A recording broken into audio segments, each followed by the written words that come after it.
oftentimes when people have experiences with me where I've channeled for them or, connected them with messages from their loved ones on the other side, from spirit guides, angels, you name it, right? Once people experience that and they feel the magic of it, they know it's real. They are inside of the awe and the wonder, and they receive the love, the blessings, the beauty of the messages. There can be like a curiosity that comes with it of them wanting to know, Miranda, how are you doing this? And have you always been able to do this? Almost just really curious about my journey and my spiritual gifts, and wanting to know more about that, wrapping their mind around making sense of what is happening that feels to them that it is beyond this earthly realm, which it is, of course. So I want to share with you some of that story and what my answers may include when I'm asked those type of questions of, when did you realize that you had these gifts? How did it progress? Is this something that you didn't have, and then bam, one day it was delivered unto you, right? And one of the places I'll start with that is a very early memory that I have. I think this might be maybe like the first explicit memory I can recall was very much a spiritual experience. And so I remember being, I want to say I was 3 or 4. And this, I'll give you a little insight here. When I am looking for a number like that from spirit and they go in between like 3 or 4, 3 or 4, 3 or 4, then I know, oh, 3.5. Right. And that comes through in my messages for other people often, where I'll get an age range for them or something like that. And I'll be like, okay, so I think you were probably about 11.5 when this happened. They're like, yep, spot on. Right. So anyway, just giving you that little insight about some of the way the communication happens, or like what is the dictionary that I use with spirit to be able to communicate and understand the messages that are coming through. So I was about 3.5, and at this time my parents were really struggling to make ends meet financially. And there was a lot of stress in a variety of different ways that they were dealing with. And, they did a beautiful job with doing the best they possibly could to protect us and filter that stress from being realized by us completely. So I just want to throw that in there as that part of like, shout out to the parents who are going through incredible amounts of stress and concern, including financial woes, and do a beautiful job with having their children none the wiser to what's going on, so that the kids don't have to feel the pressure of those adult concerns, right? Um, Pretty amazing thing to be able to do that. So one night, it was a very stormy night, and the rain is pouring down, thunder and lightning, and I was up in my room again, like 3.5, and I was feeling really scared of the thunderstorm, just like so frightened. But then as I went to leave my room, I heard my parents out in the other room, and I could hear the tone. I couldn't make out, I don't remember exactly what the content of the conversation was, but it was a stressful, little bit contentious. I didn't feel safe going out because I was like, okay, they're in the middle of something that I shouldn't be involved in, and I can hear the tone, right? And of course, they didn't know that I was up or was starting to go out. So I felt immobilized. I didn't go out, and I stayed in my room. And I remember sitting down against a wall, and I just felt so overwhelmingly frightened and alone. And just at that young age of 3.5, I just remember having this sentiment of like, again, that, what's the word I want to say here? Collapsing kind of, I'm so frightened and I feel absolutely alone. And then all of a sudden, the entire room filled with bright light from the other side. And this figure was in front of me. And the best way I can say is that person, that being, looked identical to Jesus. I didn't, from my human mind, know about Jesus or like teachings or see pictures. That was only kind of retrospectively as I got older that I could put the name to that, to say like that drawing, painting figure looks exactly like the being that I saw that night when I was 3.5. So it is just this scene of this being in front of me, and everything surrounding this being is such a intensely bright light that there is nothing else. There's literally no shadow. There's nothing else except for this insanely bright white light around. And the minute that this happened, it was immediate. Any sense of fright, concern, stress, negative affect that you could think of, there was no convincing. All of that just was whoosh, gone, and immediately replaced by this overwhelming sense of just deep, divine peace. The only thing that exists is this peace. We can't even contemplate anything else when we're in this space. That's what it felt like. I just was washed over with this immediate relief.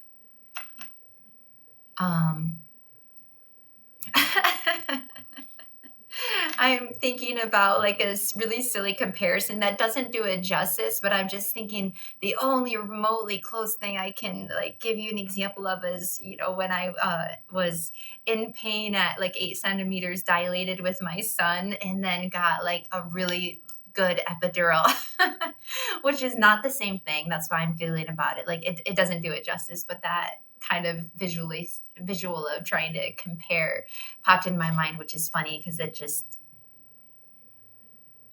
is incomparable. So yes, there was no speaking.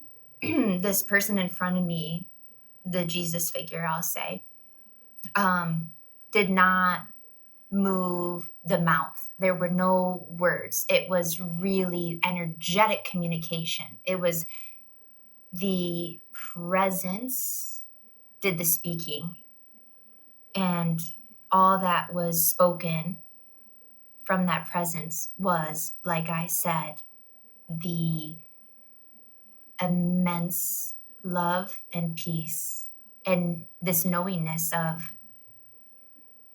that is all there is, in a certain kind of a way. And then the next morning, and again, I had been on the floor, like curled up in a ball, sobbing, leaning against the wall. The next morning, I woke up in my bed and I carried about as usual. And, I think when you're that age, things just land differently. And I also think even from an early, early age, I just had some kind of knowing of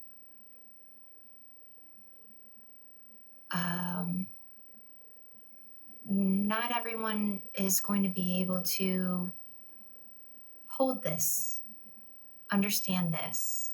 So I had never mentioned anything about it. And I think too, the amount of peace, I accepted it so deeply. I wasn't questioning anything. I didn't feel the need to say, "Oh my goodness, can you believe this happened?" I think when I was 3, or when we all are younger like that, many of us have spiritual experiences that we forget about or we dismiss. But my belief is when you are so close to the other side, in terms of close to your birth, you just recently came from the other side before you were birthed and embodied here on this earth plane. you're so much closer to that connection, and your human programming concepts, what you've learned, doesn't butt up against and contradict what you know in your soul. So there's less realization or questioning or saying like, oh my goodness, did you know this? Like 3-year-olds don't feel the need to say that because they're just like, well, yeah, this is reality. Like this is my truth. And there's no questioning of it at that point in time. So that is my first memory that I can recall that has, of like my connection and spirituality and knowing that, yes, I've had this divine connection since ever, right? Really. But then I grew, and I just was busy experiencing humanness. So I was doing the normal stuff, playing, learning, reflecting, engaging in social dynamics, going to school. And through that process of childhood and development and growing, I was not aware of my spiritual gifts. So if you would ask me when I was 9, 13, 17, are you a psychic medium? I would absolutely say no, right? Do I now, where I'm at in this point of my life, think that I at any point in time was like completely disconnected from spirit and from that divine light and communication?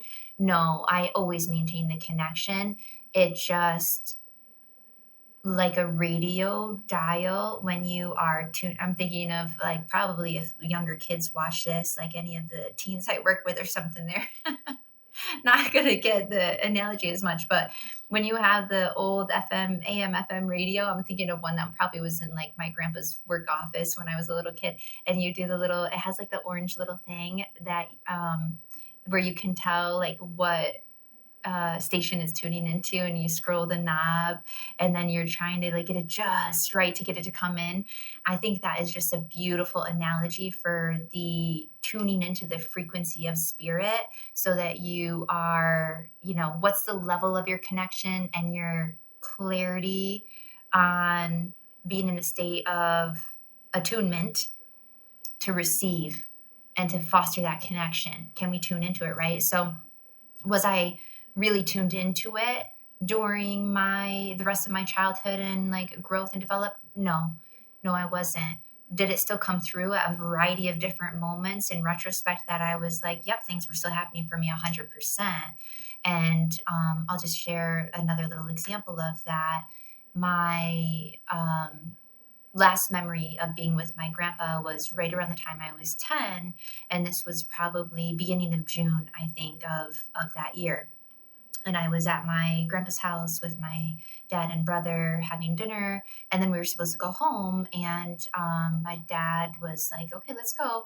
And I said, I want to spend the night with grandpa. And I don't know. I just had this really strong, I have to spend the night here with my grandpa. There's no other option. I've got to do it. And I was not in a state of fear. Mm-mm. I felt peaceful. I felt serene. I just felt this strong calling of, this is what's going to happen. You need to spend the night here. And I honored that. And I felt peaceful about it. And it must have been something that was a little out of the ordinary, because I remember my dad saying like, are you sure? Sure you want to spend the night? Are you sure you're going to be like missing us? Are you going to be lonely? I'm like, yes, I'm positive. I'm sure. I'm spending the night here with grandpa. And I think a part of that was my brother was not going to be, because they had plans to go hunting the next morning or something. So it would just be me. I said, yes, I'm spending the night. He said, okay. And I spent the night with my grandpa that night. And I remember being in the living room, the fireplace going, and my grandpa and my grandma both fell asleep. And he was laying on the floor with his hands behind his head like this, and his feet up up on the recliner, sleeping. And I have that memory so vividly, like those moments in your life where you literally hold up your fingers. You don't have a camera, but you pretend and you take like that mental snapshot and you go, click, I'm going to remember this forever. And I did that. That's making me emotional. And I have cherished that memory. It was a beautiful memory of just absolute peace in the room. And, I had no concern at all that like both my grandparents had fallen asleep and I was awake. I just remember taking it in, soaking it in, marinating in that moment and taking that mental snapshot of him laying there peacefully napping. And then I laid down next to him and fell asleep myself. And I'm sure he carried me into the bedroom after that when he woke up and they went to bed. So that was the last time that I saw my grandpa. He passed about a week later. And so I know so fully he is somebody who is deeply connected to me and a part of my spirit team. And, people have questions about that too sometimes. What I mean is every person that you've known and all of your loved ones that you've been connected with earthside don't all have the same role with you on your spirit team once they pass, right? So I can have somebody's, great aunt come through and engage in some mediumship and channel messages for that person. And then I'll have their grandma come through. And the grandma comes through with an energy that is saying, this grandma is a spirit guide to you. They have a job to do. They have a significant role in guiding you. So there's a difference. Hopefully that makes sense. But drop a comment, let me know if not, and I can explain it more. So my grandpa is that to me. He is deeply connected to me. And he felt that, I felt that while he was here earthside and post that situation. So, I think as I talk about that memory of this, like, ooh, my heart is just like, I'm spending the night here, right? And facts, truth, that's happening. And then that being a crucial moment that has been so important to me and cherished as the last memory of me being with him.